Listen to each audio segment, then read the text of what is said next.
시청자 여러분 안녕하십니까? VOA 뉴스투데이 시작합니다. 미국 재무부가 외화 벌이를 위해 북한 노동자 해외 송출에 관여한 북한과 러시아 기업 두 곳을 제재 대상에 추가했습니다. 재무부 산하 해외자산통제실은 19일 북한의 강제노동 수출에 관여하고 추진하는 데 책임 있는 북한의 철산무역과 러시아 건설사 몽란 LLC를 대북 제재에 의거한 특별지정 제재 대상에 추가한다고 발표했습니다. 해외자산통제실은 철산무역과 몽란 LLC가 러시아 내에서 북한 노동자를 관리하는 기업으로 북한 노동자들의 러시아 입국과 취업 허가 발급에 관여해왔다고 지적했습니다. 재무부는 이번 조치에 따라 해당 기업과 거래할 경우 제재 대상에 오를 수 있고 금융 서비스를 제공할 경우 3자 제재, 즉 세컨더리 보이콧 제재를 받을 수 있다고 밝혔습니다. 스티븐 무누신 재무장관은 성명을 통해 북한은 정권과 핵무기 프로그램을 재정적으로 지원하기 위해 해외에 노동자를 파견하고 혹독한 환경에서 일하도록 하는 등 자국민을 착취한 오랜 역사를 갖고 있다며 아직도 북한 노동자들을 고용하고 있는 나라들은 즉시 노동자들을 송환하라고 촉구했습니다. 국제원자력기구 IAEA 이사회에서 미국과 유럽연합이 북한의 완전한 비핵화를 다시 촉구했습니다. 특히 미국은 북한과의 대화의 문을 열어놓고 있다면서 구체적인 비핵화 이행을 강조했고 유럽연합은 지난 열병식에 등장한 북한의 신형 무기 등에 대해 우려한다면서 북한의 대화 재개를 촉구했습니다. 오택성 기자가 취재했습니다. 오스트리아 빈에서 열리고 있는 국제원자력기구 IAEA의 정기이사회 둘째 날, 미국 국제기구 대표의 제키 월코터 대사는 IAEA에 제출한 성명을 통해 도널드 트럼프 대통령과 김정은 국무위원장이 맺은 북한의 완전한 비핵화 등 싱가포르 합의를 실현하기 위해 미국은 북한과의 협상을 재개할 준비가 되어 있다고 밝혔습니다. 하지만 불행하게도 북한은 외교에 관여하려는 어떤 의지도 보이지 않는다며 미국 협상 교착 상태의 책임이 북한에 있음을 분명히 했습니다. 월코트 대사는 또 북한의 불법적인 핵무기와 탄도미사일 프로그램은 국제사회가 용납할 수 없는 위협을 제기하고 있다며 유엔 각 회원국들은 유엔 안보리 대북 결의를 온전히 이행하고 제재 회피를 막기 위한 단호한 행동을 취해야 한다고 강조했습니다. 이어 북한이 원하는 체제 안전과 번영을 달성할 수 있는 유일한 방법은 비핵화 달성을 위한 미국과의 지속적이고 진지한 협상에 관여하는 것이라고 밝혔습니다. 그러면서 지난 9월 열린 IAEA 총회에서 북한의 계속되는 핵 프로그램 활동에 대한 규탄 결의안을 채택한 사실을 거듭 강조했습니다. 9월 정기총회에서 미국은 북핵 위협에 대처하기 위한 미국의 노력을 강조한 바 있습니다. The United States remains ready to make progress toward the final, fully verified denuclearization of North Korea, and we urge the DPRK to join us in negotiations toward this objective, thereby ensuring a brighter future for the North Korean people. 유럽연합 EU는 이날 공개한 성명에서 한반도의 지속적인 평화와 안보를 위해 북한이 관련국들과 의미 있는 대화에 관여할 것을 촉구하고 이를 위해 도발을 자제하는 것이 필수라고 밝혔습니다. 특히 핵실험과 ICBM 실험 발사 중단과 핵실험장 폐쇄 약속에 더 이상 매이지 않겠다는 북한의 성명과 지난 10월 열병식에 등장한 신형 무기 등에 깊이 우려하고 있다고 강조했습니다.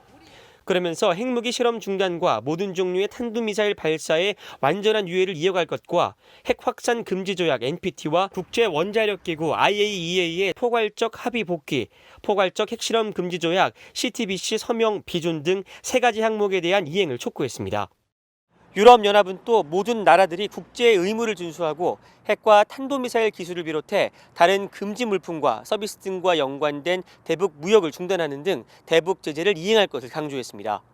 VOA 뉴스 오택성입니다.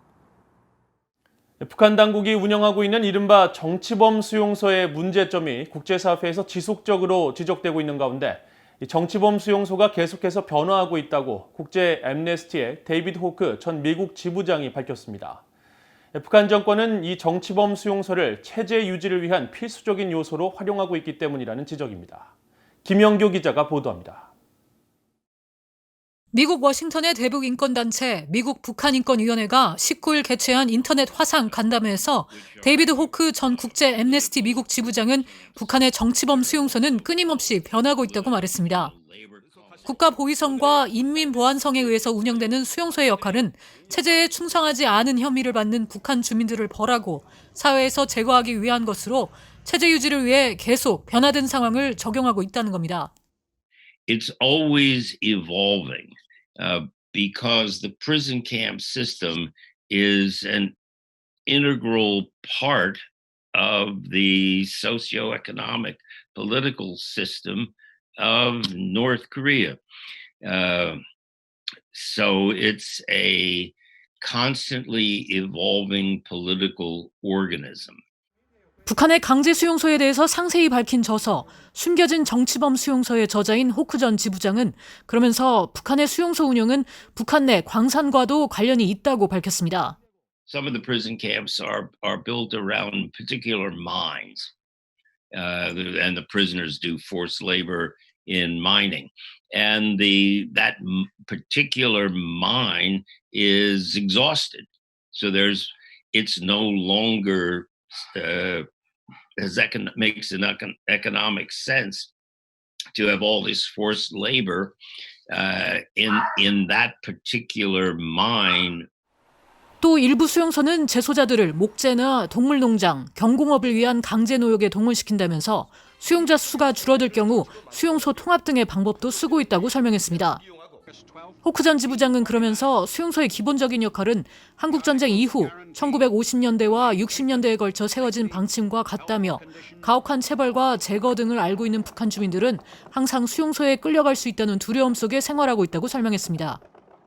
또 수용소 내 환경도 열악해서 재소자들에게 충분한 음식이 제공되지 않아 대부분 굶주려 영양실조를 겪고 있다면서 이는 수감자들의 높은 사망률로 이어지고 있다고 강조했습니다.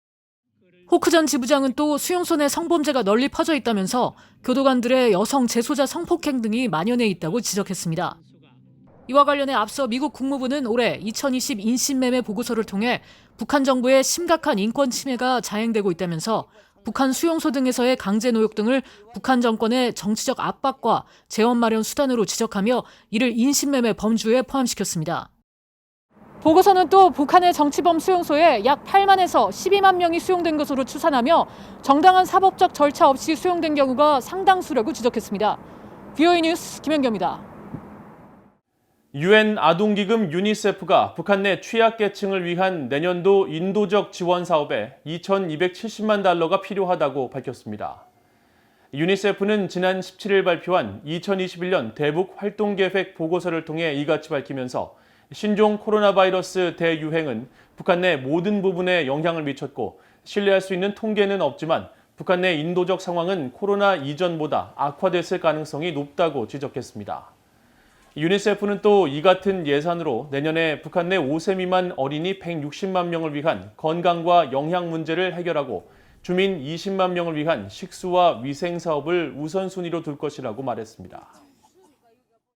북한이 만성적인 전력난을 겪으면서도 중국에 전기에너지를 계속 수출하고 있는 것으로 나타났습니다. 한국 정부 산하 무역투자진흥기관인 코트라 선양무역관이 17일 발표한 올해 1에서 3분기 랴오닝성 대북 무역 동향 보고서에 따르면 중국 전체 대북 교역액의 절반을 차지하고 있는 랴오닝성과 북한의 교역 가운데 북한의 수출 품목 1위는 전기에너지였습니다. 북한이 이 기간 동안 중국에 수출한 전기에너지는 총 689만 달러로 랴오닝성에 대한 전체 수출액의 33.8%를 차지했습니다. 중국 해관총서 통계에 따르면 북한은 지난해 중국에 1,140만 달러의 전기에너지를 수출해 전체 대중 수출 품목 가운데 6위를 차지하는 등 전력 수출이 지속적으로 이루어지고 있습니다.